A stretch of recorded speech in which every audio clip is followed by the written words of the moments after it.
okay कदम मुळे भैंसी बजाइलो डाकिब Radha Radha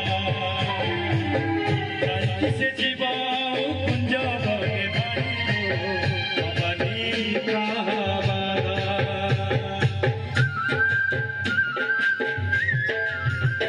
okay कदम मुळे भैंसी बजाइलो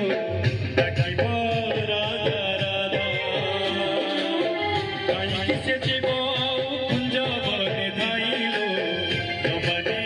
कहावादा सुबुनी बइसी सोरा आउ बाजुनी पाद घुंगुर आउ फुलरे नाही बासना सुख सिरी होई गला चुना कानु तो फेरिला नाही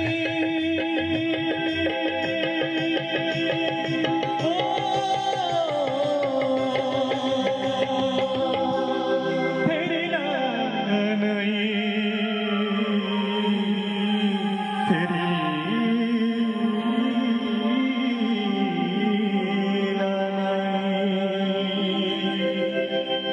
ये